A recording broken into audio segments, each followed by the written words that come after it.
All right, folks, today is Friday, November 22nd, 2019. Coming up, by Roland Martin Unfiltered, Syracuse University student protests continue. They want changes on that campus to fight racism. We'll talk to them about their demands. Also, we'll talk about charter schools. What the hell is going on? There was a protest last night at the Elizabeth Warren rally in Atlanta. People on social media have been saying they're paid provocateurs. No, they were actually black parents who believe in charter schools. I'll talk with Howard Fuller, who was there with them to explain so folks know exactly who these black folks are. Also, Byron Allen, he gets the support in his battle against Comcast. The Africa Channel, with one of his co-owners, Paula Madison, she writes a letter blasting Comcast. Also, Diddy sets the record straight, makes it clear he doesn't want Comcast touting his network as part of the diversity efforts. Wait until you hear that. An Indiana police officer has been fired for harassing two black men for shopping while black. See, I keep telling y'all, white folks keep acting the fool, we can get all these jobs. And after yesterday's riveting impeachment testimony from Donald Trump advisor Fiona and Ambassador Gordon Sundland, what's next in the impeachment of Donald Trump? Folks, got a great show for you. It's time to bring the funk on Roland Martin Unfiltered. Let's go. He's got it. Whatever the miss, he's on it. Whatever it is, he's got the scoop, the fact, the find. And when it breaks, he's right on time and it's rolling. Best believe he's knowing. Putting it down from sports to news to politics. With entertainment just for kicks, he's rolling. It's on go, roll, y'all. It's Roland Martin, yeah. Rolling with Roland now. He's funky, he's fresh, he's real, the best, you know he's Roland Martin now.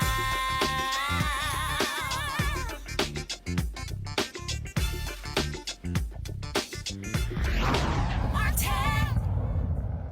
A series of 10 racist incidents on the campus of Syracuse University in New York has led to significant student protests and police investigations. But the response from the school's administration has not satisfied the students, who have taken over the Barnes Center there and given a list of demands. Dozens of students walked out of a forum attended by the school's chancellor on Wednesday night, demanding he endorse all of their demands.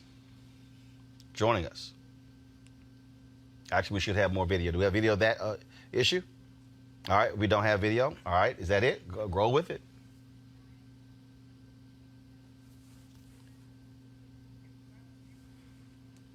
All right, so thought we had audio there, folks. Let's go. Joining us on the phone right now, one of the students who was a part of the student protest for her safety. We're not using her name or face. Also joining us is Syracuse student Savannah Fuller, who is supporting the protesters from the outside. Hi. So, Savannah, how are you?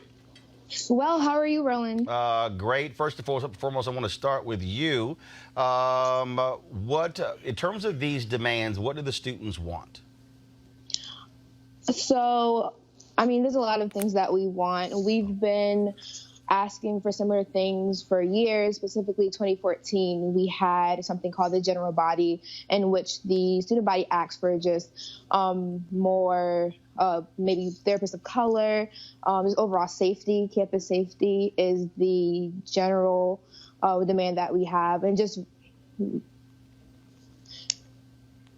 really we just want to feel safe on campus, I would say. There's been so many incidences like everyone's beginning to know about now. So that's really what we're asking for. And there's a long list of demands, but I would just say safety, accessibility, and just knowing that we do belong on campus and to be acknowledged by the general student body and administration. How long have these racial incidents been taking place?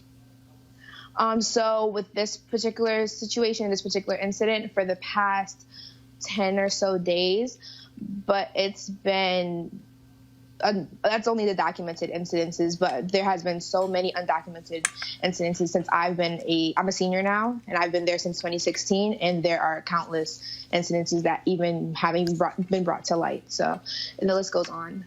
I want to go to our other guests in terms of, please, from your vantage point, explain what the climate has been like on the campus. So right now, I will say... Savannah, hold 1 second, because I have another guest. Go right ahead. Yes, definitely. The climate on campus has been extremely toxic for the past few years, but particularly for the past 2 weeks. We've had a very tense and hostile relationship with both the Department of Public Safety and the Syracuse University administration.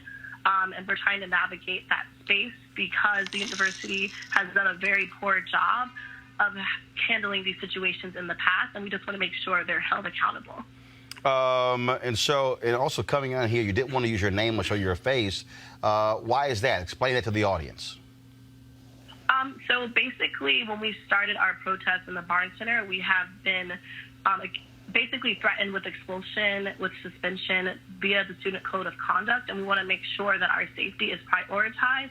Also, other organizers of the #NotAgainSU group have actually received death threats. And so we want to make sure that there's no one targeting us and making our safety compromised. So that's really the reason, just not wanting backlash from the administration itself. One of the things, Savannah, I want to go to you. One of the things that police announced there was an arrest of a student. Has that made any difference? Has that quelled anything on the campus there as well, or do people still feel unsafe? I actually want to clear that up. The arrested go ahead. student. I'm sorry. Go ahead. Say it again. Go ahead. Start over. Go ahead. Sorry. The arrest with the student with the graffiti was actually a student protester who did that did graffiti that was in agreement with the protest. They actually haven't arrested anybody in relation to the racist graffiti. So that Department of Public Safety email is absolutely false. That they arrested anyone in terms of the racist incident. So they actually haven't found anybody. So it's very interesting that they can find people that are in support of the movement, but those that have actually perpetuated these egregious acts of violence on campus have not been found. Savannah, go ahead. No, yeah, exactly. So I think speaking to the tone and the overall climate amongst the student body on campus, there is most definitely still anxiety and fear. But like was previously mentioned, it was very interesting to see how this narrative is being spun and told, given that this was a student protester and not someone who was involved in these hate crimes. So that doesn't really help us at all. But we're still, of course, hopeful that, well, not even hopeful, we just know that justice needs to be served in this manner. And so the administration, are they meeting with y'all? Are they, what are they saying? What are they doing? And also we had the protest that took place at the University of Missouri where the football team stepped up and threatened to actually not play, standing in unison with the students. Has the Syracuse football team, any of the black players actually said they'll do something similar? In terms of communication with the administration, Chancellor Roland actually did not meet with us until after the walkout that happened. And when we did meet, we did not negotiate any terms with him. We actually told him, because you did not meet the deadline, we're still going to call for your resignation. And also the Chancellor had ample time to tell us about the legal setbacks of our demands prior to the deadline. We believe that it was basically a PR move because there was a lot of heat under Chancellor Roland to sign the demands. And the only reason he wanted to negotiate at this point was to protect his position. So we don't feel like he is competent enough to handle these racial incidents. So we're still going to call for his resignation. In terms of the football players, there have been some that have voiced support. As you can see, the basketball players did wear the #NotAgainSCU hashtag during their warm-ups against Cornell this past Wednesday. So we're really proud of our athletes for stepping up and showing support for us. But, of course, it's very difficult for them to do so due to the basically the backlash they can receive from their athletic department. But we also talk about a university where you have athletes called the Syracuse 8. It was actually 9 of them who did that very thing, who protested racism and discrimination at the school. They, of course, were indeed impacted. They, of course, were kicked off the football team. The university honored them a few years ago with their Letterman's jacket and gave them the university's highest medal. So you have a history there, Savannah, of black students and athletes letting their voices be heard when it comes to the issue of racism at Syracuse.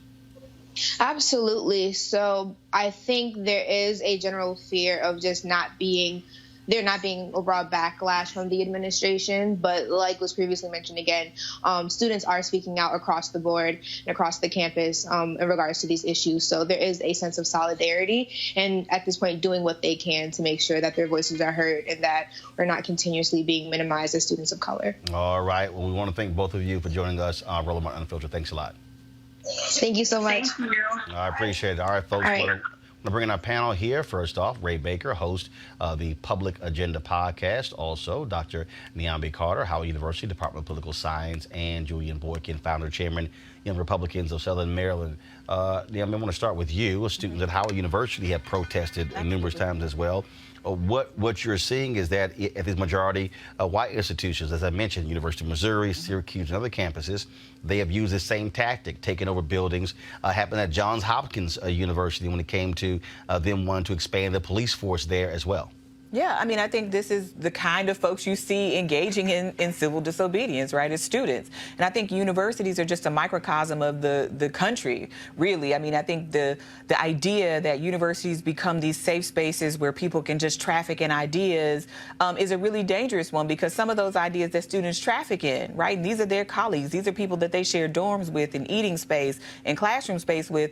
I actually don't think many of those students ought to be there. And if you believe that manifesto that was airdropped to those students, want to actually see their demise. So I think when we are talking about this stuff, we cannot be mollycoddled into believing that universities are always safe spaces for all students. And violence comes in many forms, right? I mean, the terror that these students are expressing that they feel on that campus, I think, is a kind of violence and a trauma.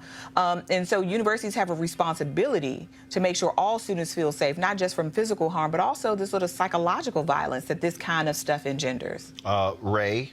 I think what's important to consider is what historian Errol Lewis calls the semi-public transcript. And what that is the simmering that's brewing, that this resentment that these African-American students had been dealing with for so long. We heard the young lady say starting in 2014. So because we see action in 2019, lest any of the viewers or observers think that this is the first time these students are now upset, uncomfortable, experiencing the psychological trauma that is what it is to be a student of color, particularly a black student at Syracuse University. What ultimately is happening is that these folks are saying, no, this has been bubbling up long enough, and it's all the conversations that have been happening in black student unions, all the conversations that have been happening in fraternity and sororities, all the conversations that have been happening in quiet spaces are now happening in public, because there's this era of we're not taking it anymore. We refuse to handle this. And had Syracuse University been sensitive to the needs of their students, the entire student population, we wouldn't have to have this such aggressive conflict. But instead, we found, as Dr. Carter alludes to,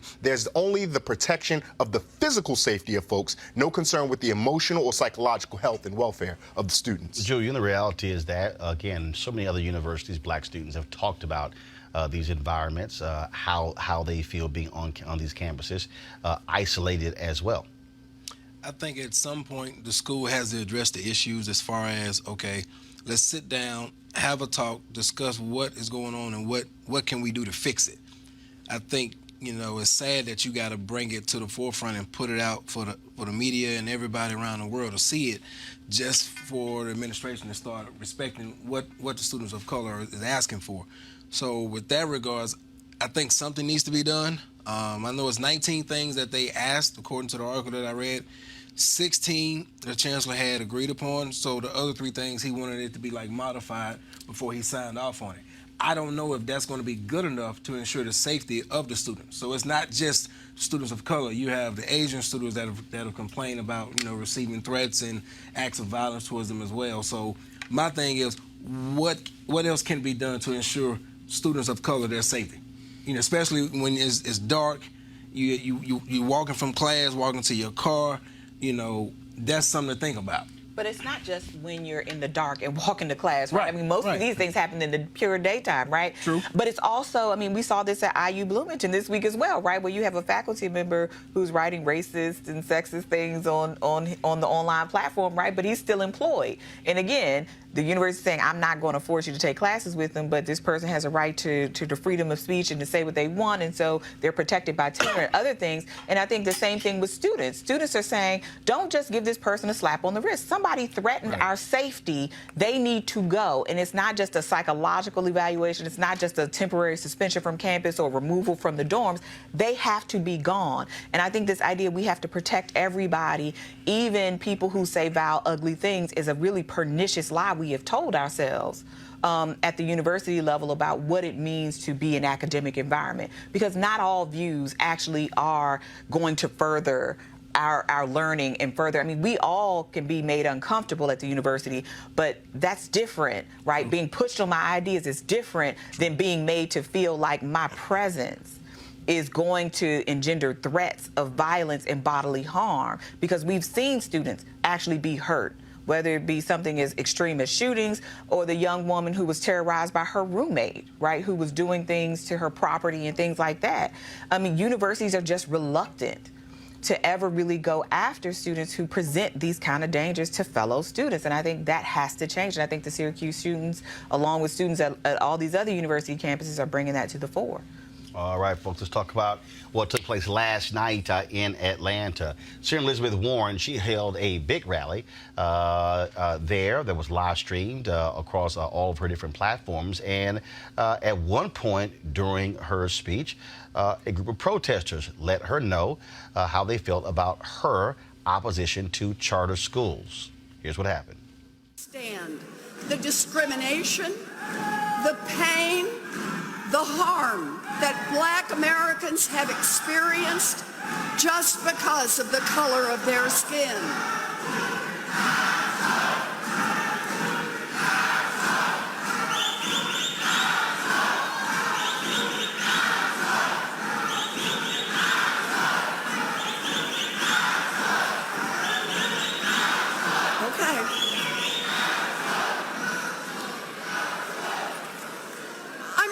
Tonight to tell you about a painful history that Black Americans have experienced and know all too well.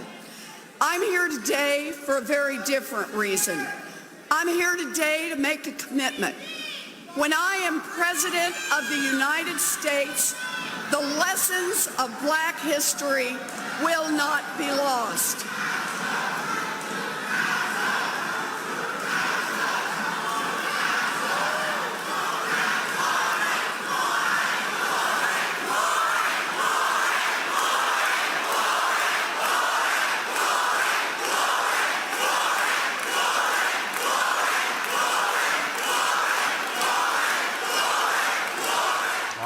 Joining me right now is Howard Fuller. He was one of the folks who was there with those protesters.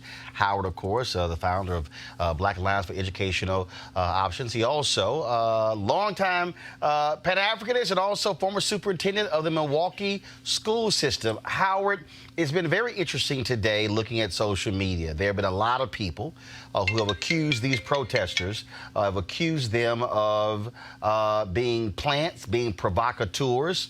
But the reality is these are Black folks, parents, folks who came from different parts of the country because they disagree with Senator Warren's plans when it comes to her education plan, where she wants to eliminate all federal funding for charter schools. Yeah, correct. You know what I find interesting about all of this, Roland? I saw some of it online. I've been traveling back home most of the day. But, you know, this whole idea of people like Sarah, myself, and others are controlled by billionaires and all of this. It's like ludicrous, man. But the thing that I keep remembering, as I sat there last night at Clark University and heard Martin Luther King Jr.'s name mentioned more than one time, people have to remember that the way that J. Edgar Hoover tried to eliminate or try to make Martin Luther King Jr. less powerful or to harm the movement was to accuse him of being funded by the communists. So this idea of trying to change the conversation away from the reality of what people are talking about and then trying to smear them by using tactics like who funds them, that's an old trick. And the folks who are doing it should understand that we already know that trick. And if that's all you got, keep bringing it. So, but let me also provide some background that people need to understand.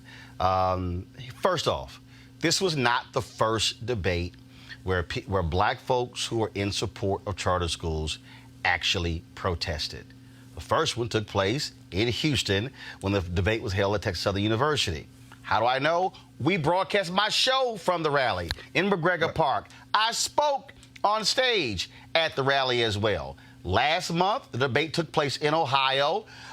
Y'all were there as well. I wasn't at that one. And then, of course, what took place this week. What is interesting is that, Howard, I've heard people say, they must be there to tear down Elizabeth Warren to help Pete Buttigieg or to help Joe Biden, some other candidate. And I said, no, these folks, and I'm in the group, who support charter schools say to any Democrat, if you are against charter schools, you're going to get criticized. Roland, any Democrat or anybody else, we're not there to criticize any particular Democrat other than the ones who have taken a position against charter schools. And so when we talked with Elizabeth Warren last night, we were really clear. Like, you have taken a position that attacks the self-determination of black and brown families.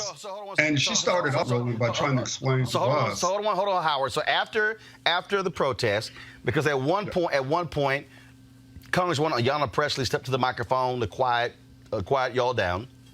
And then she said, we'll be happy to talk with y'all afterwards. So after that rally, y'all met with her for about, 25, 30 minutes?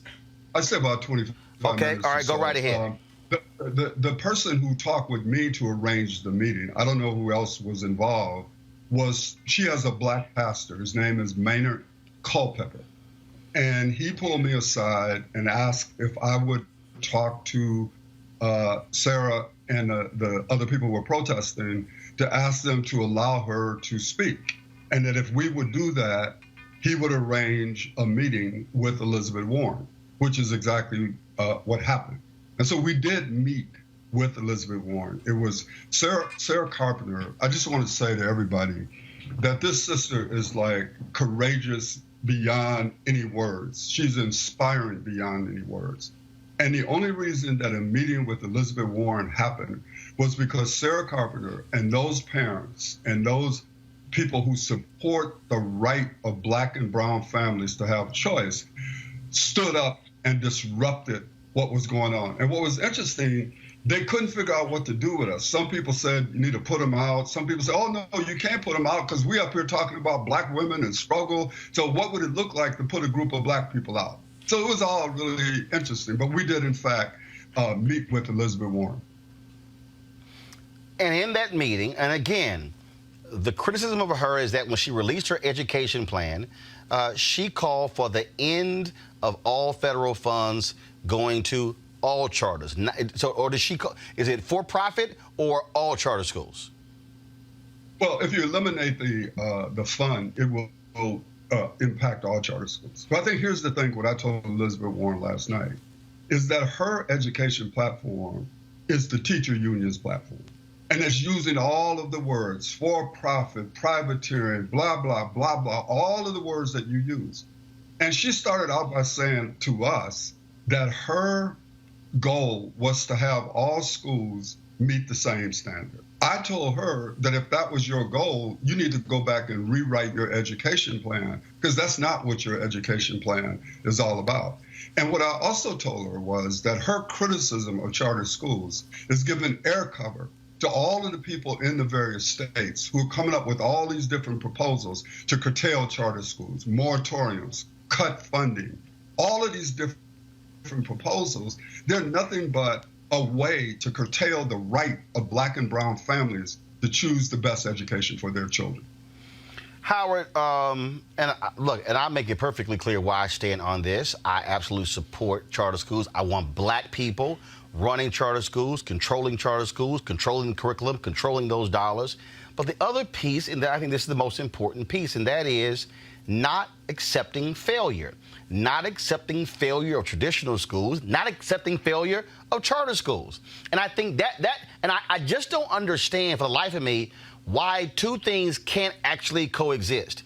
Why you can't have traditional schools that are working, charters that are working, magnet schools that are working, if you want to homeschool, if you want to have online school, if you want to have parochial, if you want to have all of that, I got no problem with all of it as long as our kids are learning. That's where I have an issue with some of these candidates who have this blanket attitude of, oh, no, shut them all down. That, to me, makes no sense. Well, it makes no sense because you know, Roland, and any black person with half a brain knows that anytime black people in this country only have one option, we're in deep trouble. It is always in our interest to have more than one option for everything because our oppression is multifaceted and we have to fight oppression with a multifaceted solution. So anybody who actually cares deeply about kids as opposed to an institutional arrangement would want any type of school to exist that would give our children a chance to get the best education possible. Howard, you've been in this game a very long time. It is very interesting to me to look at some black folks who oppose protesting last night, who oppose what you did. Say those things because these are folks who actually support protesting in other ways. As somebody who longtime Pan-Africanist who believes in some of the issues, surely it has to cause you a chuckle, again, to see that kind of criticism when they also support other forms of protest. Well, yeah, I mean, the hypocrisy around all of this stuff, Roland, is phenomenal. But I've been dealing with it all of my life, so it really doesn't really affect me. I mean, I just find it interesting that you got people out here who wouldn't bust a grape, and their only real contribution is putting out a tweet or running their mouth. If they think that some tweet or some posting on Instagram or some posting on Facebook or Snapchat, or if they think some podcast that they might put out is somehow going to deter a person like me, let me explain something to y'all, man. I've had a white police officer put a shotgun to my head and tell me that if I moved one iota, he would shoot me. I spent 30 days with a guerrilla column in Mozambique fighting the Portuguese. I've been put in jail for protesting. So all of y'all out there who call yourselves progressive, who think that some kind of criticism that you're going to make of me or people like Sarah or those people last night, that somehow we're going to like, oh, tremble and get all scared. Y'all crazy, man. Let me say what Rachel Willis said, the sister that died from California. She said that we coming for everybody who's coming at us. And y'all just better get used to it. And we not scared, we not backing down, and we don't care what y'all say, man. Howard Fuller, always good talking to you, my brother. Thanks a lot. All right, thanks a lot, Roland. I appreciate it. All right, I want to go to my panel here. I sent somebody a note today. I said, we ain't moving 1 inch. And the thing that, and the reason I am as adamant about this is because I've sat in the room with white ed reform leaders, and I said, this movement is too white. You cannot have majority of kids that are black and brown in public schools, and y'all think you're gonna control this movement. I said, no, it's not gonna be the case. I sat in a room with about 30 people at the National Public Charter Alliance, the national convention a few years ago in Nashville. And it's about 30 people in the room. I mean, it's probably $10, $15 billion in the room. And there's 2 black people, 1 Latino guy. And I was talking about my initiative, School Choice is a black choice. And a Latino guy says, you know what, and I believe in diversity and inclusion. And he says, I keep hearing black. He said, what about Latino? I said, hey, man, you are more than welcome to start School Choice is a Latino choice. Roland here for black people. And I looked them all in the eye, and I said, let me tell y'all something. Y'all ain't going nowhere unless you deal with the Congressional Black Caucus. Y'all can't even get a meeting with them. I said, it's enough alphas in Congress, I can call a chapter meeting. Y'all can't call nobody. I know for the Sigma and Omega, it's rough for y'all, I know. But I had to let them know that. And the reason I'm adamant about it because if we know we can't afford private schools. But if you tell me there's a way for me to create a curriculum and control the hiring and control the economics and control the contracts Oh, ain't no way in hell I'm going to sit there and say no to that. I mean, how many HBCUs has a charter school in this country, Doc? I don't know. I don't know. I mean, I know we had one, but it's not actually ours. It's on our campus. Right, but again, though, but the point is, it's amazing to me to have folks who say I'm opposed to this when we've got public HBCUs, private HBCUs, we got partnerships. I'm about, can our kids get educated? And that, to me, is the fundamental problem. Yeah, I mean, I think when you're talking about the sort of Howard University School of Mathematics that's right on our campus, it's not controlled by us, it's not owned by us, but it's housed on our campus. I mean, I think the charter school thing is tricky, in part because, yeah, control is one thing, but one of the things you talked about is like control of everything, right? The hiring and all these other things. And I think that can get tricky, particularly when you're talking about teachers, right? I think those kind of worker protections are important. I don't think teachers' unions are by any stretch bastions of merit. But I think we need to be mindful of that because a lot of those people teaching in those spaces are also black folks, right. too. Again, but a lot of those people, but a lot of people who are teaching, who are black, are also critical of that very system because it's constraining them. I've had black former traditional public school teachers who are like, yo, I know what works. I can't do it in that system, but I can do it over here. And these folks are saying, if you got candidates who say, no, shut these down, I'm sorry, Ray, they're like, no, they ain't gonna fly. I think first I need to say in full disclosure, I've done work with teachers unions and I've worked for teachers unions in consulting capacity. So I want those viewers who hear that. Hey, why would you look? I've given keynote to teachers unions and to school choice people. Fair, but your viewers know that about you, and I want to make sure they know that about me before I keep going. But I think one of the important things, the same way Dr. Carter alludes to the worker protection, we need to make sure we have accountability of public dollars. And that's something that you alluded to around the question of for-profits that I would be interested in Dr. Fuller expanding upon, because where public dollars are going, the public has a right to have an understanding of what's happening there. Where public dollars are going, the public has a right to be able to see how it's being allocated and the effectiveness of it. But does that apply to private colleges because public dollars go there? Yes, in the spaces of private colleges where the public dollars are going, yes, it should. One of the places that I think is that's an error there. No, they don't. I mean, fine. Again, everybody who's watching, do understand when you get a Pell Grant to go to Howard or Spelman or Morehouse,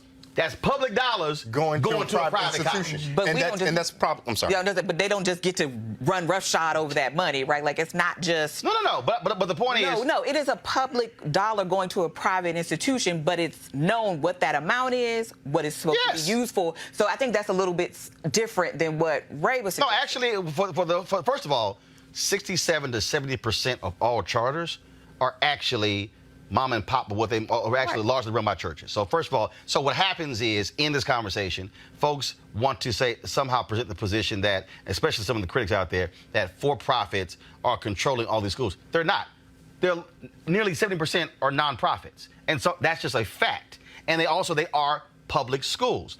In many of these states, the school boards have to approve the school. That was a reference to where I was going to go, where states such as Maryland has a good relationship with their charter school system, in large part because there's the cooperation between the public sector and the charter operators that are functioning in that way. The teachers in Maryland are members of their local teachers unions and have some of the worker protections. They do still have the charter operators that can set their own course and move in that direction. To your point, though, Roland, I will say that those black advocates for charter schools, you are doing this job, but for others who want to amplify the point, need to check your homies, the short version. Because to your point, it is too white, and too often the language, the conversation, and the public face of it is often driven by the minority of the for-profit institutions that we're talking about. And I can tell you. And it becomes a way where folks who are working class, folks who are workers, and folks who have public accountability to public dollars look at that and say, that's not a thing I want to support because of what they see as the public image. And I'll tell you, Howard has been, look, he's been fighting this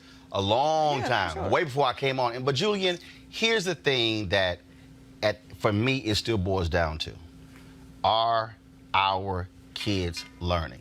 I had a conversation with Dr. Steve Perry today, and he was having a conversation with this guy in Connecticut, and he was telling me how there's a school there where literally 0% of the black kids are proficient. Wow. And the answer is to build another school. He said, please explain to me how building a new building is going to change that when you just built a new building 2 years ago for the other school that had 0% and they still at 0%. He said he's gotten students who came from traditional schools who could not even read the explanation of the reading plan. Yeah. I mean, and again, look, my brother, 3 sisters are teachers. 2 sisters are teacher, 1 teacher's 8. And to listen to these stories, you sitting here going, that's our future? Woo! I think if we got an avenue for charter schools to benefit our kids, we have the funds, why not do that? You know, looking at public schools and how we're seeing our kids are not being taught, they're not getting the attention that they need. You know, if charter schools is going to be an avenue for our kids, why not? If we have the funds, like you're saying, if you're going to hire the right people, first you got to hire the right people to teach our kids.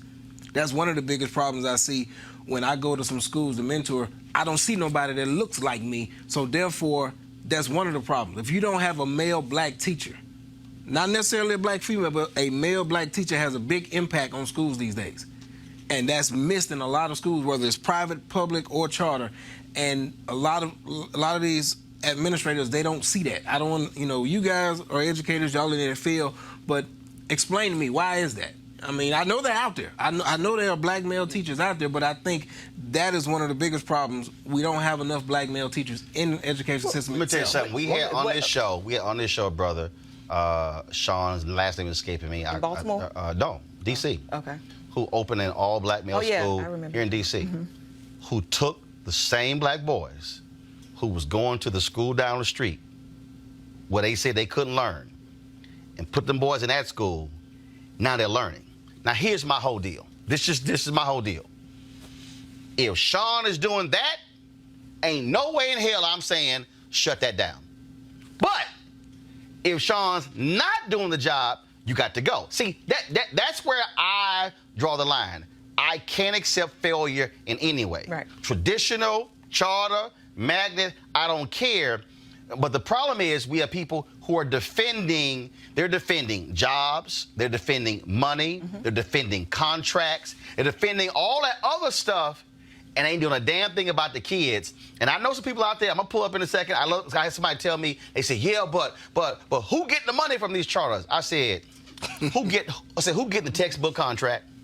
The food services contract, the janitorial contract. I said, so y'all would have had this conversation. I said, let's go talk about who's actually getting the money at major urban school districts. I said, trust me, it ain't black companies. But I think your point, though, I think is one that I think most people are concerned with, is this question that charters already mean success, and that's not true. No. And I think that is part of the conversation. Nothing means success exactly. until you actually can show success. Exactly, and I think that is a part of the conversation that gets missed, right? People think of charter as, oh, this is the magic bullet. This is going to make all our dreams come true. And as you rightly point out, all of them are not equally able to do those things. No. Not because people don't want to do those things or don't have noble goals. There could be lots of reasons why. And to your issue about black male teachers, I think part of this issue is about the feminization of work.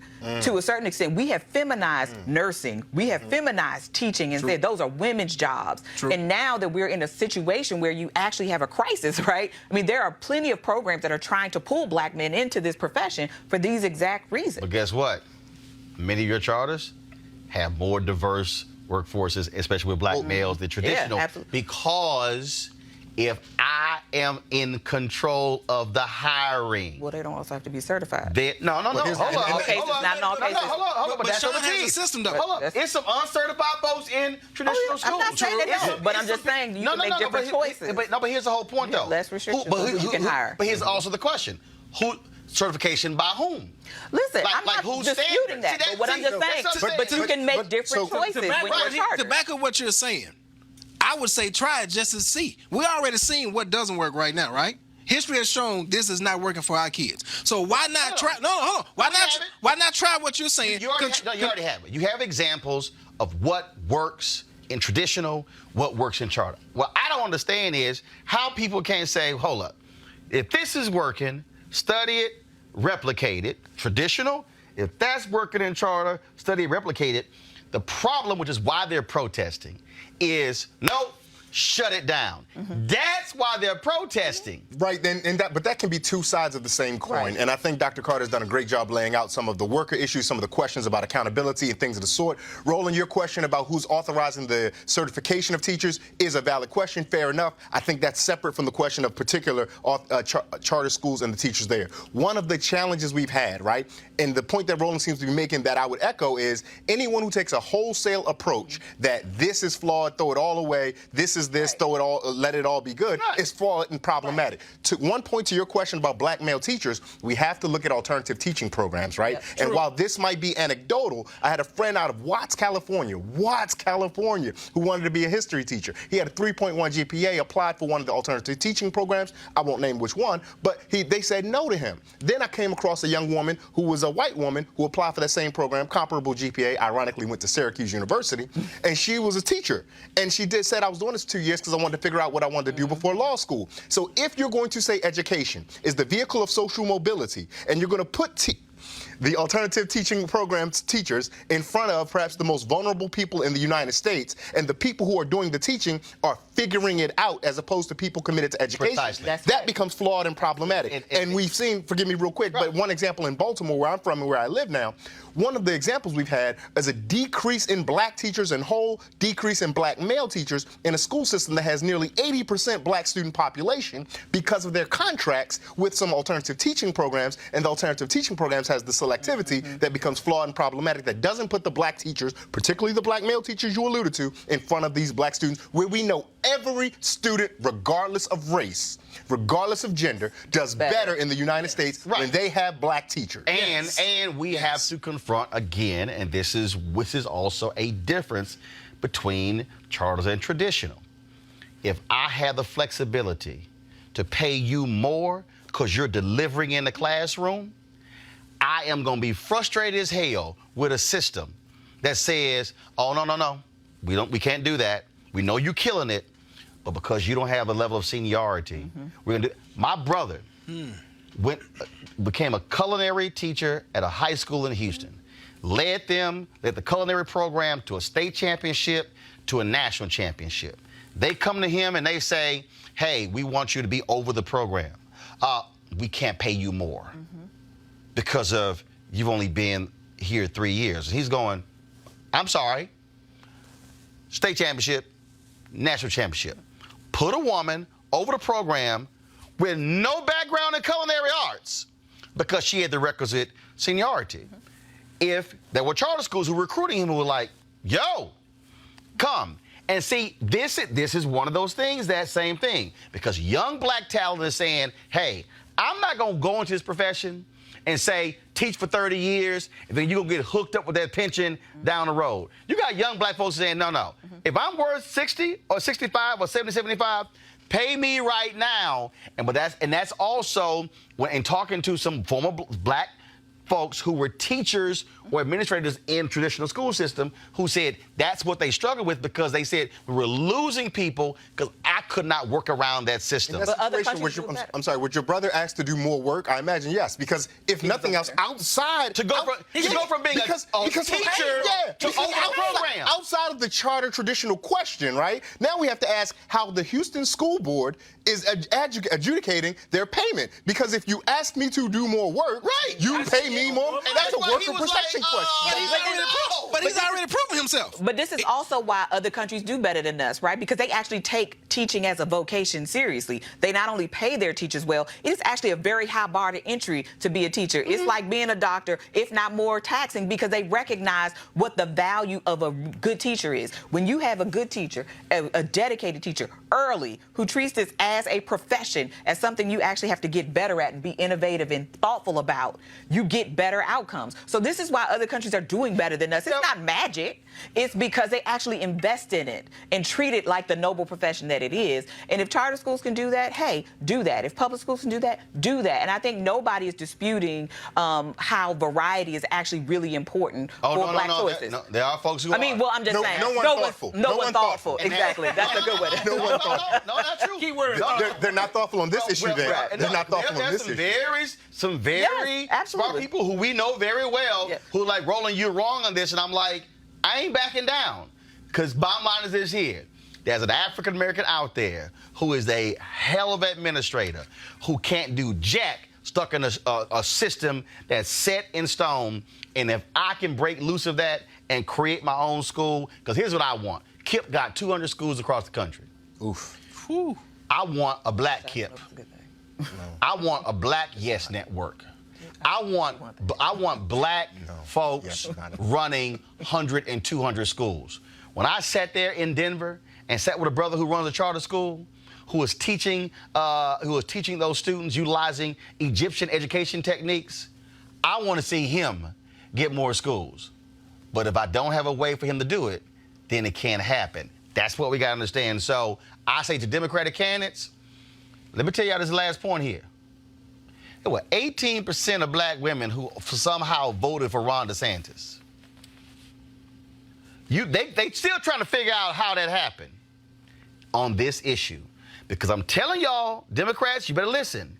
There are black women out there who ain't playing when it comes to their kids' education. And if you stay in the way of charter schools and them black mamas are saying, ain't no way in hell I'm accepting failing schools, okay. Go ahead, y'all want to play with them black mamas. I wouldn't advise it, Ray.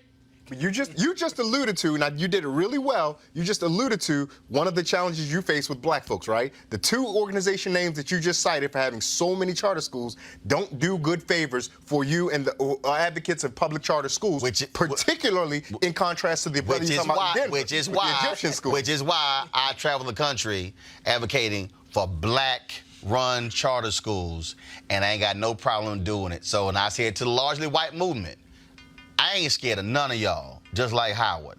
And I'm going to look white folks in the eye and say, we need to be running this. And I've said to black folks, and then NAACP, they can have that moratorium all they want to, ain't going to mean nothing to me. You know why?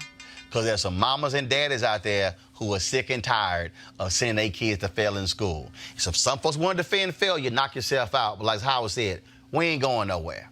Going to a break. I'll be back at Roland Martin Unfiltered. You want to check out Roland Martin Unfiltered? YouTube.com/Roland S. Martin. And subscribe to our YouTube channel. There's only one daily digital show out here that keeps it black and keep it real. It's Roland Martin Unfiltered. See that name right there? Roland Martin Unfiltered. Like, share, and subscribe to our YouTube channel. That's YouTube.com/Roland S. Martin. And don't forget to turn on your notifications so when we go live, you'll know it. That's traditional schools. No, exactly. There's no in between, but I think this idea, though. Here we go. All right, folks, as the marijuana momentum continues, our friends at marijuanastock.org have already reached more than half of their funding goal for the hemp CBD investment. That's right. If you want to take advantage of the great opportunity, you better do it real quick because it won't last much longer.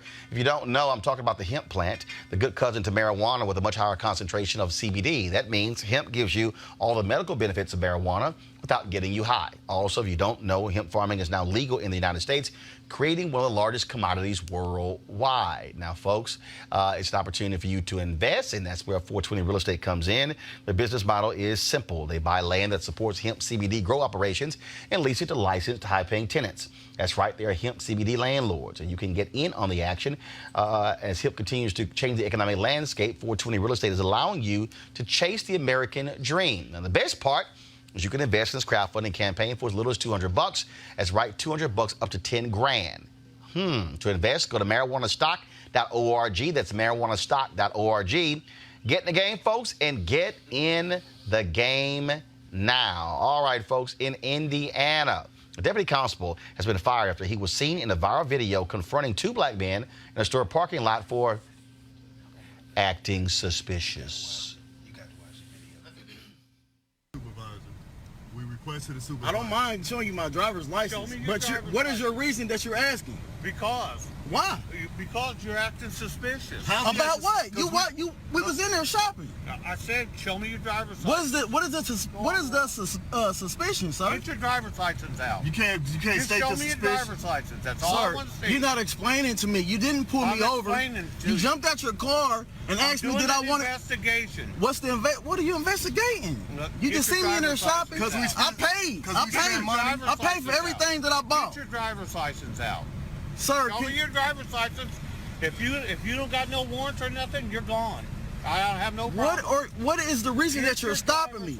I'm not going to argue with you no more. I'm not arguing. I'm trying to understand something. The other car gets you, I'm going to take both of you out, and I'm going to tow your car. Can you give me your name? Your failure to identify. I'm not. You have no reason. You have no reason to pull me over. Show me your driver's You license. didn't even pull. You're not even behind me. You jumped out the car and told me Exactly. to stop. You stopped right here. We weren't in traffic, sir. We were pulling out of a parking spot. Or I'm going to tow your car. You're not going to tow anything. the car, sir. You're not going to tow a car. Well, the officer's been identified as Lawrence Township Deputy Constable Darrell Jones and was off duty and working security for Nordstrom Rack. Lawrence Township Chief Constable, guess what? Fired him within 2 hours of viewing the video. First of all, that's a damn record. Exactly. Very fast. Fired within 2 hours. Yeah. But I keep, look, first of all, black people, just go, first of all, put a show the video again. I got to keep giving us some lessons on this. Do me a favor. When y'all shooting video, please shoot horizontal. Landscape. So that way when it runs, it feels the whole screen. When I want to run this on my show, I need to. Right. I need y'all. That way we ain't got to put the stuff on the left and the right because of the black bars. Give us the panoramic view, That's please. first. I need you to do landscape horizontal, okay? I'm just letting y'all know that's first. All right? Just please shoot this way. That ain't it, okay? Please shoot this way. And hold the phone this way. Finger on top, pinky on the bottom. That's all you got to do. You can do all this sort of I will stuff. say this. You can The maneuver. outcome of that was great. Did nobody get killed? But here's my point with it. Okay, here's my point. I'm trying to see. I don't need that thing. Rest your fingers. Go ahead, rest your fingers on that. See right there. Go ahead and rest your You need some help. But see, that's a Sigma. This is an alpha. I don't need no help. I don't need no help. But here's the whole deal here. I keep saying, let white folks keep acting a fool. They're going to keep losing jobs. We should have 50 black people applying for that constable job the next day. We hope so, right? I mean, this was, like you said, the best possible result. Nobody got hurt. Nobody got slammed on the ground. Nobody got arrested. Nobody had more than a few moments of inconvenience, thankfully. And this officer now can contemplate the whole holiday season about how looking suspicious isn't a crime. Yeah. When I saw the video, I watched it to its entirety, and I was baffled when backup came up. Backup got there and they asked questions. They said, did they steal anything? The loss prevention said they stole anything? No, they paid for everything. And right then, I thought I heard the cop say, well, why are you stopping him? Right. Why are you stopping him? And you heard the guy say, officer, he was in Nordstrom with us talking to one of the employees. We were shopping. While he was there, he saw us shopping. He saw us pay for everything. We walk out, and that's when he says, I need to get your tag.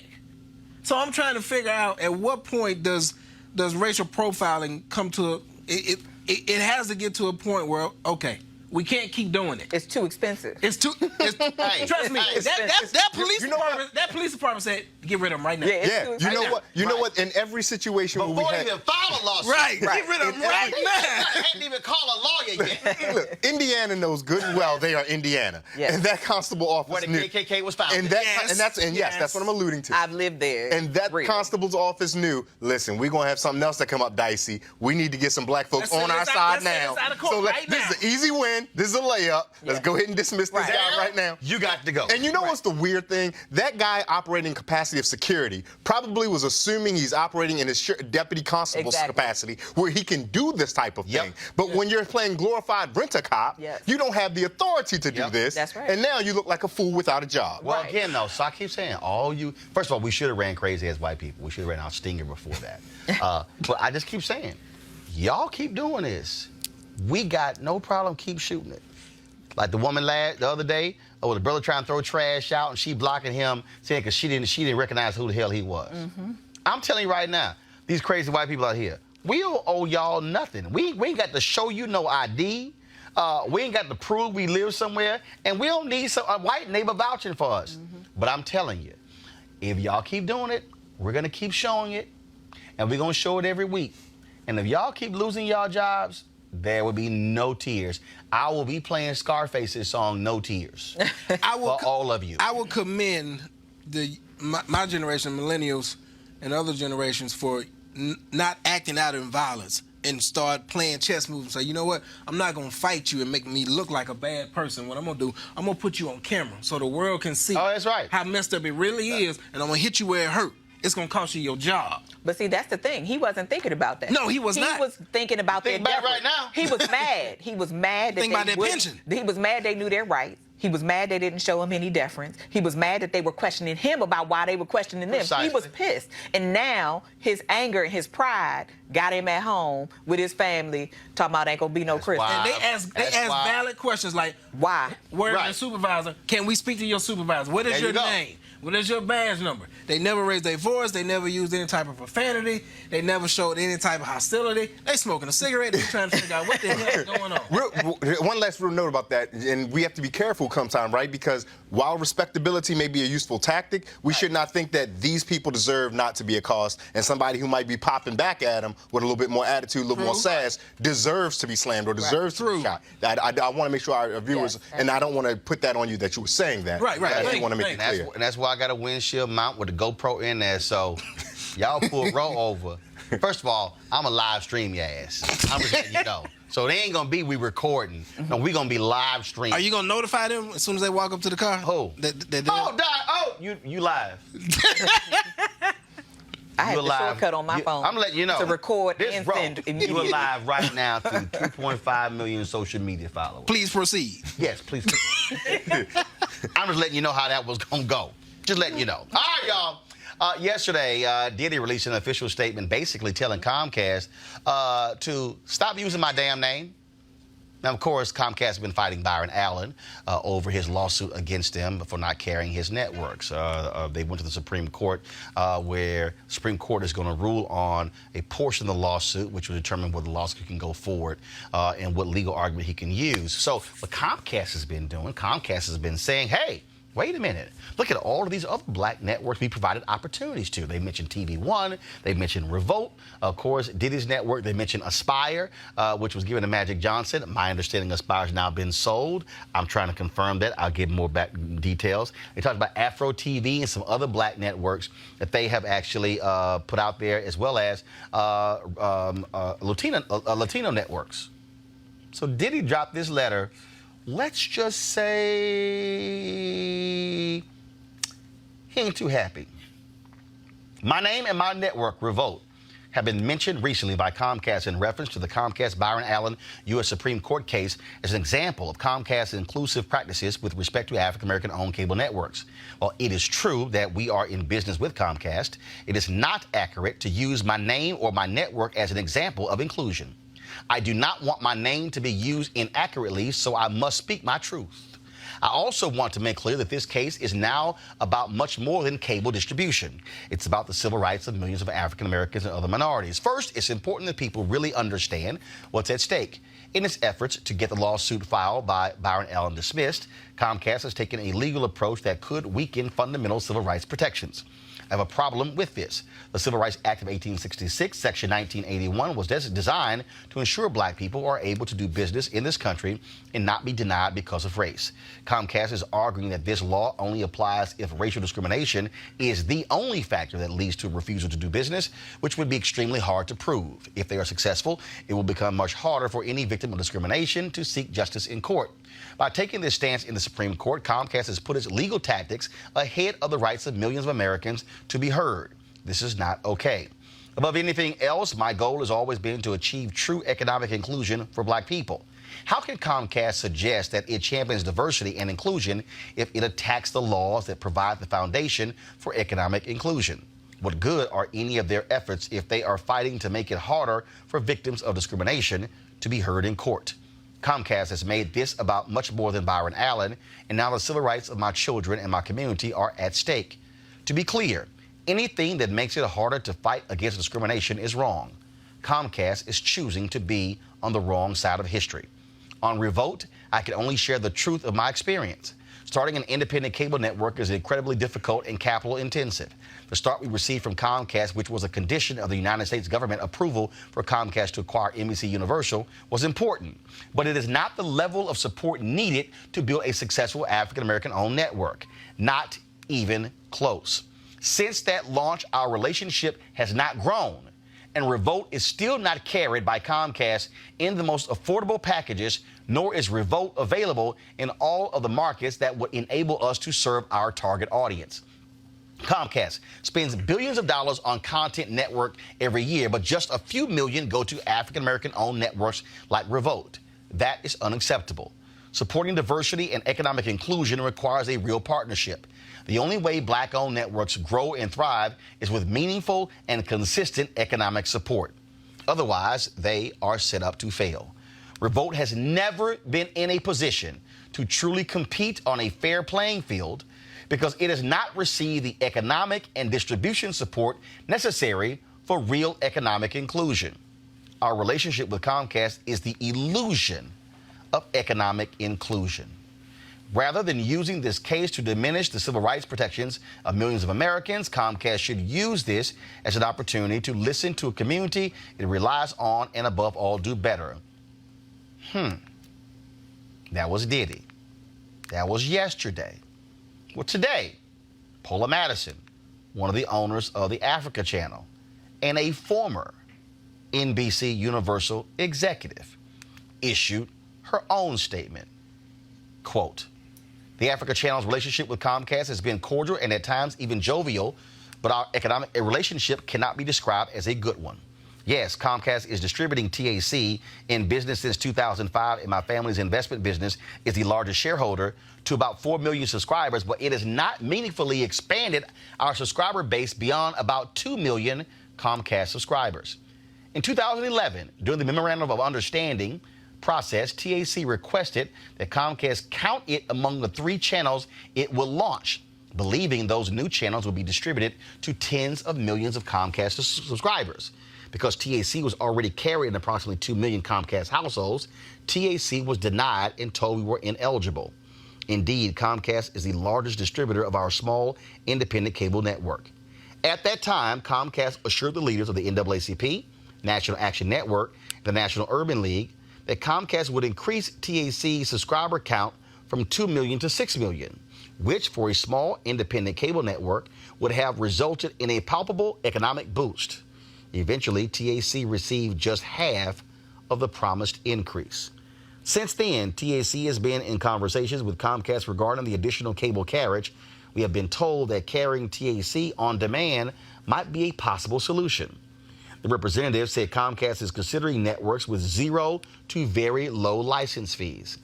And so with virtually no leverage, we offered to reduce our carriage fee or even agree to a flat fee in exchange for wider distribution.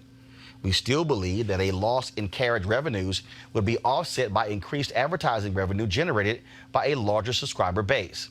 But Comcast has consistently dismissed those requests.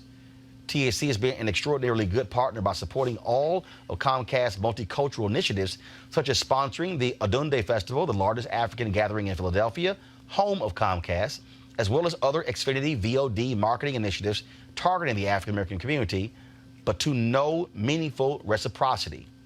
Although Comcast has not shut out TAC, Comcast has not been a good business partner. With an unkept yet repeated promise by Comcast of 4 million additional subscribers, it's inaccurate to include TAC in any grouping of black-owned independent networks, which would typify the Comcast business relationship as good or in any way proactive. During the MOU process, I met with Chicago Congressman Bobby Rush as part of the congressional approval process. We met in his D.C. office, and he asked me to assure him that Comcast will continue the innovative and meaningful progress in diversity and inclusion that, as NBCU's EVP and Chief Diversity Officer, I had led at NBCU. I assured Congressman Rush that I did not know if the Comcast folks would do so and certainly had no way of predicting this. I did say that GE, NBCU's parent company, was an industry leader regarding diversity and inclusion, and that NBCU was an industry leader regarding diversity and inclusion, and that Comcast was promising Congress that it would work for greater economic success for the African American community, as stated by the commitments regarding procurement, banking, employment, etc. I said that I was meeting with him as one of my assigned responsibilities to fulfill what was needed to secure for Comcast the government approval to acquire and own NBCU. I said I was taking Comcast at its word. Launching these black entrepreneurs' new cable networks without meaningful distribution and real economic inclusion, in my opinion, would result in a business model fraught with frustration and near futility.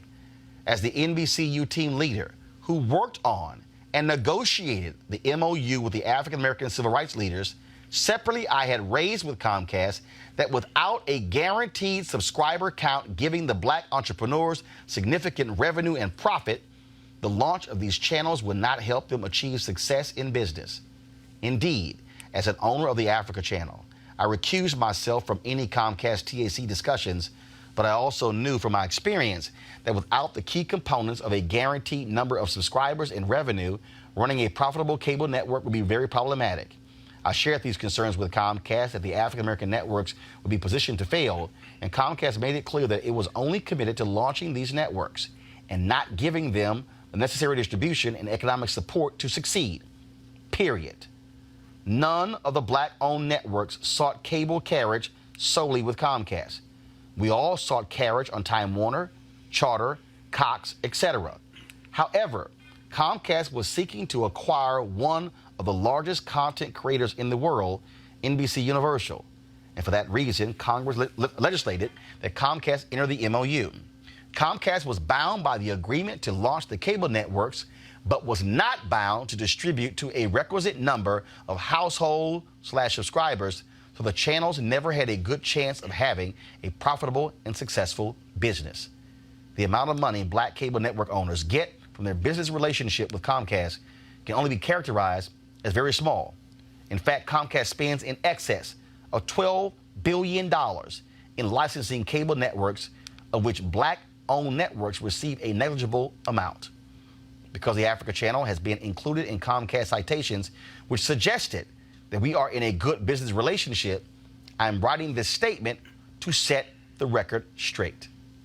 I felt compelled to speak up and tell the truth for many reasons, especially after reading the falsehoods spread by Brian Roberts and David Cohen of Comcast. As someone who was a corporate insider and helped to craft the MOU, I can honestly say that after reading Sean Diddy Combs' official statement about Comcast, he has every reason to feel the way he does. In fact, I considered some weeks ago filing an amicus brief to Byron Allen's lawsuit, but after communicating with my fellow Vassar College alum Sherilyn Eiffel of the Legal Defense Fund, I decided not to do so. I'm convinced there are a number of amicus briefs filed with SCOTUS that I believe make a positive and convincing argument that his case must be allowed to continue.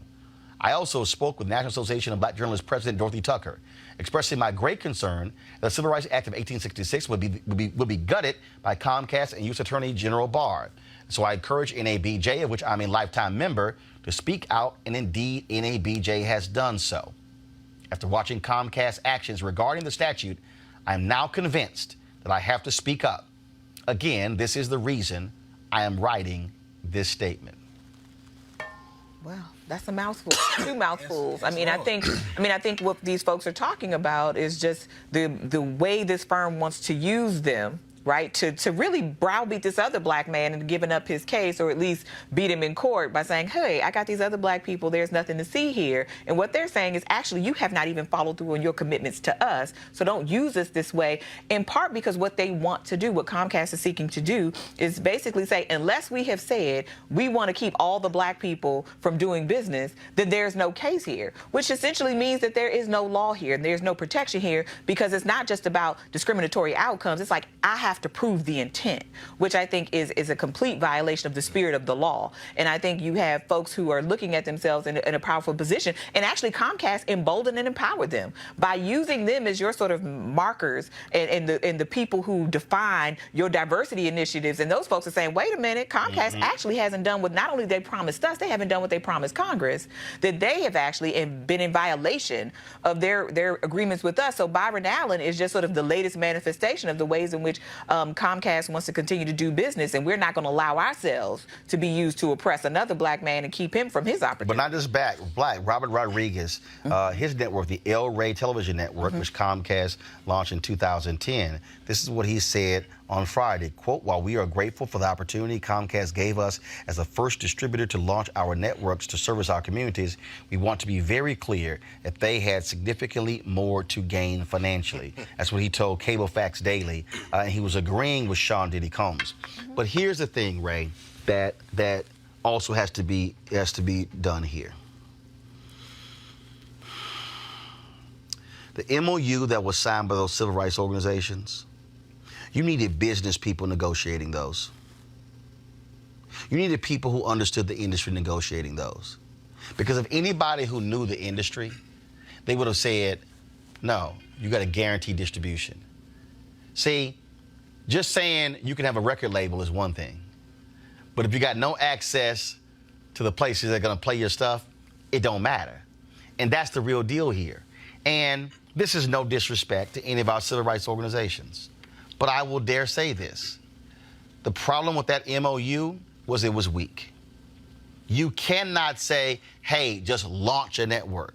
No, you got to say, no, not just launch a network, carry them on all of your systems, and don't put them on the upper tiers.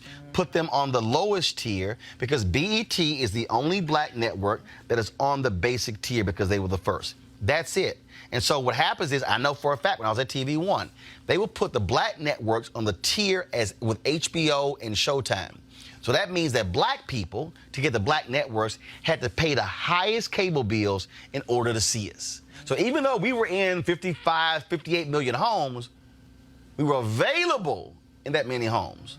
But how many could afford us? How many could afford us? And then further, how many are accessing it, right? We all know that when we sit and flick through our cable channels, there's perhaps a range of channels in which folks traditionally move through, whatever your normal programming may be, likely your local channels, and then some extras as well. But when you put some of the other channels in channel 1,694 and all the other channels are 210 through 211 through 290, that changes the way folks will view things. That will change your advertising revenue. That will change a host of things. Further, Comcast has demonstrated a pattern that it is willing to use black networks, black media, black content creators time and again to serve whatever aims they have, whether that aim is an acquisition of a larger property, whether that aim is to dispel a lawsuit that they're fighting against. Comcast has time and again shown that they are willing to profile, highlight, and put on Front Street their black friends, so to speak. And at no point do they, forgive me for going, at no point do they ever show any meaningful interest to develop, nurture, and curate black content, but they want to share their black friend. And I like that Diddy statement is so eloquent, so well articulate, and so knowledgeable about both the law, about the application of carriage, about the application of content. And as Diddy says in his raps, it's very true about his PR statements. Don't worry if I write PR statements, I write checks. My question is, what would happen if all the black media company owners like yourself, all these moguls, what would happen if we started our own network? No. But the same problem that we're having right now? The same problem we're having right now. The issue is not starting your own network. That's not the issue. It's distribution. They started the networks. Okay. It's distribution. Yes. See, you can start a network. So we still have to go through somebody like Comcast. That's the distribution network. So they're the only ones. So unless unless you're talking about the Time Warner type deal, the DirecTV, AT&T. Here's what you have. You have Comcast, which is the largest cable provider in the country. Okay. By 21 million homes. You have Charter. Okay. They absorbed what used to be Time Warner Cable. Then you have DirecTV. Then you have Dish. Those are your satellite providers. Right. Then you have a whole bunch of other smaller cable operators. That's what you have right now. So you have to go to each one of them to get a carriage deal. So you can sign a deal with a Comcast that it's called not an MOS, but multiple operator system. So you can sign a deal with Comcast, but what we had to do is we had to go to each individual market. So what happens is in cities, a cable network has the cable franchise. Okay. That's granted by the city government.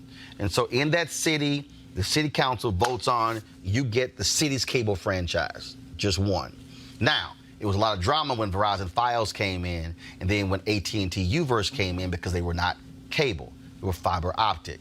The cable systems were fighting them, saying, no, y'all got to go through the same approval process as us. That's why in some places you could have you had access to Verizon, Fios, AT&T, Uverse, as well as the local cable deal. And so then what happened, and that typical deal, it may run anywhere from 7 to 10 years. Okay? So they essentially are the exclusive provider for that market. That's it. And so some markets are charter markets. Some markets are Comcast markets. Then some of the other cable companies. And so we had to go to individuals. So when the Washington Post owned the cable system, it was in Mississippi. It was a city was 70% black. The Donald Graham was next door neighbors with the CEO of TV One. So they kept telling us on a corporate level, hey, we got no problem with TV One. We go down to Mississippi, and the local general manager is like, ain't nobody asking for TV One. Now, we knew they were lying. It's 70% black. But that local GM decided whether or not we would do a deal. So we would have to put on events, and we would have to draw up,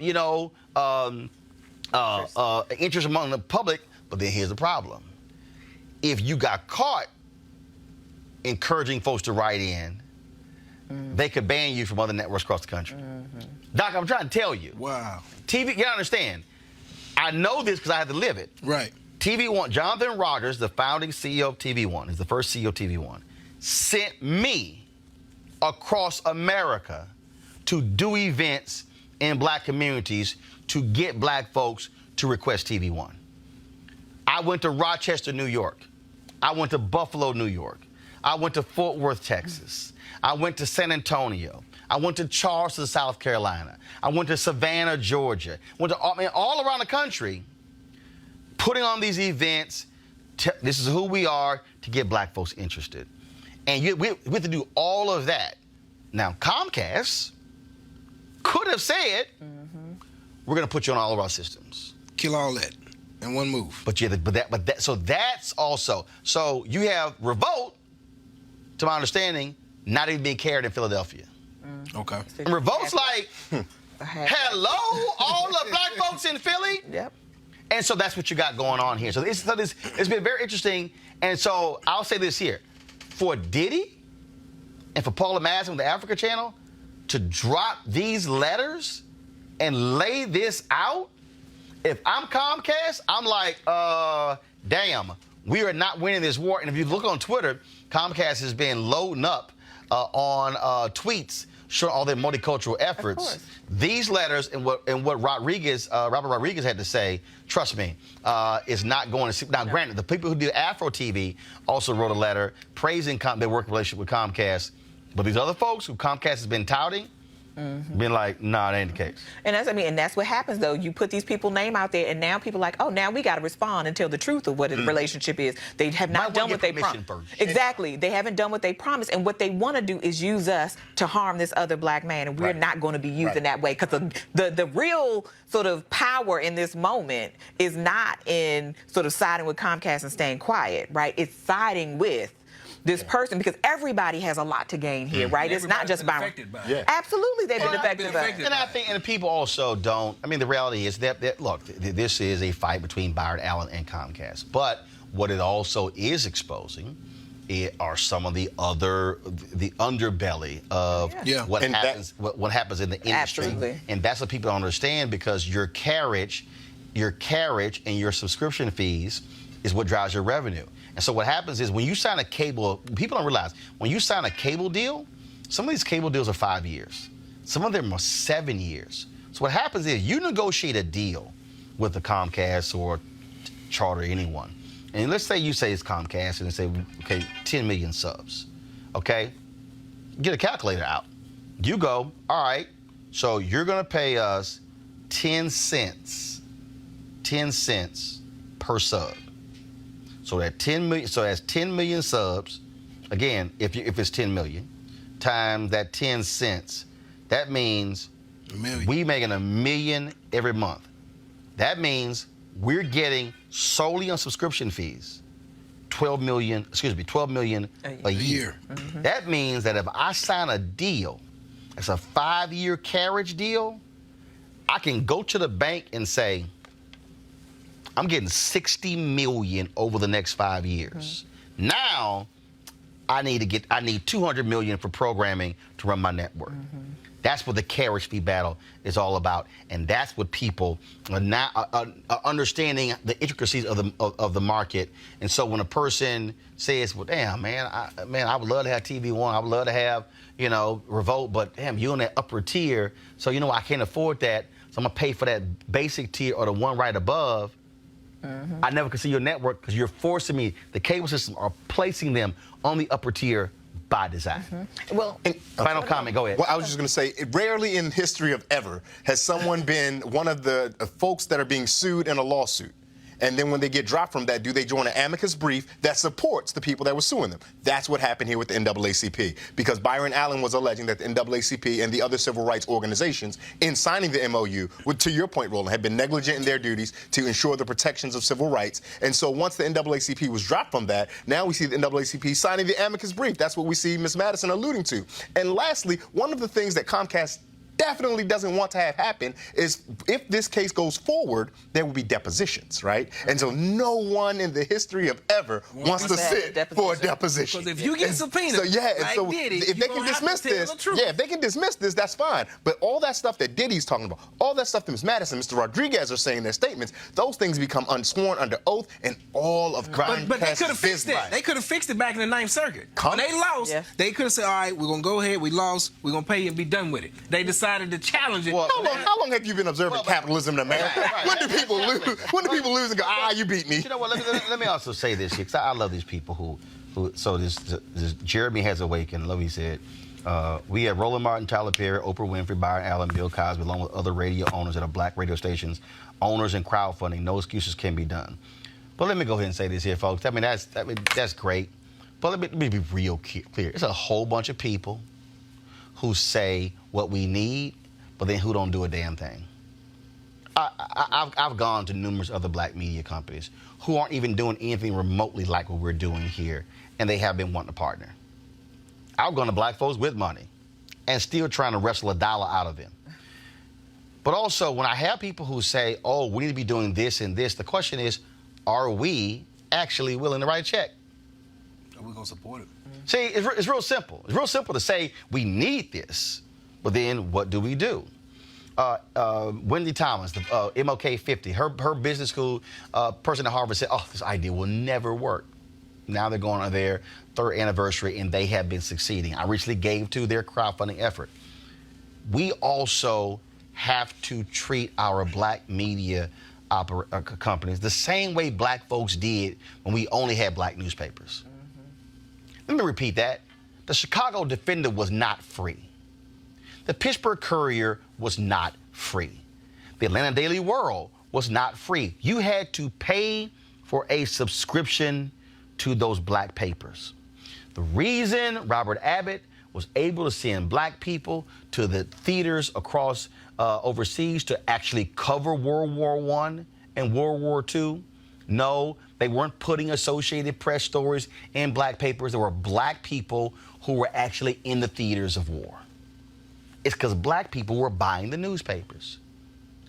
I can't tell y'all how many times black people say, oh, man, if you could cover this and cover that, but are you subscribing? But we'll subscribe to the Washington Post and the New York Times and other papers and then go, well, where's our stuff? Y'all, this ain't hard. When I say we were in Atlanta on Wednesday, cover the debate, I would have loved for us to do a pre-debate show with a panel and a post-debate show, but guess what? MSNBC, that was their debate, they were charging $6,500 for the riser, for the telephones, for the Ethernet lines. Oh yeah, we just couldn't just walk in and set up. Had to be paid. So why am I saying this? We pay for a whole bunch of stuff. And y'all heard me say it, 8 black networks targeting African Americans, a combined 1,344 hours of content a week, and they don't have a single hour of black news. That means Lil Me is doing more black news than Oprah, Diddy, BT/Viacom, Kathy Hughes TV1, Bounce TV, now owned by Scripps. All of them combined. We have to support black-owned media. And if we don't, and then this show's not here, and we're not broadcasting, we're not streaming the Kamala Harris session she did with black women in Atlanta, or we're not broadcasting the Leadership Conference on Civil Rights, their day-long seminar, or we're not broadcasting the live streaming when they had the rally for Congresswoman Ilhan Omar on Capitol Hill, when we're not broadcasting the AME protest that took place outside of the White House, who else will? Because guess what?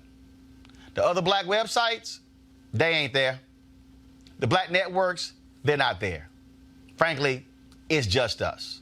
So go to RolandMartinUnfiltered.com, join our Bring the Funk fan club. And this is real simple. We have 20,000 of our followers. Just so you understand, we did 100.7 million views last year alone. 345 million minutes watched. Took our YouTube channel from 130,000 subscribers to 400,000. Right now, that's in 14 months. If I check right now, we have 403,000 YouTube subscribers. That means we started at 130,000. So just so y'all know, if we just took the growth of our YouTube subscribers, okay? If we just took that growth, all right, and said, how do we grow this thing in a year? That means we added, real simple, 273,000 YouTube subscribers in 14 months. If each one of our YouTube subscribers actually gave simply $10, this funds this show for the next 3 years. That's black economics. That means we can send people on the campaign trail. We can hold town halls. We can broadcast all around the country. That funds us for the next 3 years. And that's assuming no future growth. Question is, are we willing to do it? Go to RolandMartinUnfiltered.com, Cash App, PayPal, Square, you name it. You got all the options there for you. Pound, thanks so much. I appreciate it. You have a great Thanksgiving. Folks, I'll see you guys on Monday. We're broadcasting tomorrow. I am one of the folks who've been honored by the Black Former Student Association at Texas A&M University, along with Von Miller, Richmond Webb, nephew Tommy from the Steve Harvey Show. We're going to live stream that event. Why? Like Tyler Perry, I own this shit. So I ain't got to ask nobody because I own the equipment. But that's why we need your support as well. So I'll see you guys tomorrow from College Station, Texas. And I'll see you Monday broadcasting from Houston. Howard!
You want to check out Roland Martin Unfiltered?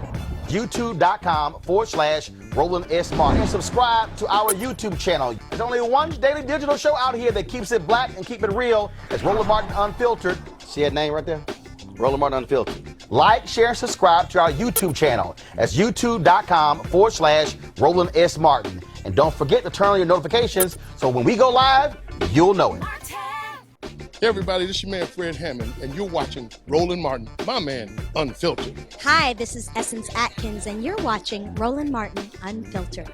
Hey, yo, Peace World, what's going on? It's the Love King of R&B, Raheem Devon, and you're watching Roland Martin Unfiltered. Hi, my name is Brescia Webb, and you're watching Roland Martin Unfiltered. And, well, I like a nice filter usually, but we can be unfiltered. What's going on? This is Tobias Trevelyan, and if you're ready, you are listening to and you are watching Roland Martin Unfiltered. What's up? I'm Lance Gross, and you're watching Roland Martin Unfiltered. Hi, this is Cheryl Lee Ralph, and you are watching Roland Martin Unfiltered. I mean, could it be any other way? Really? It's Roland Martin.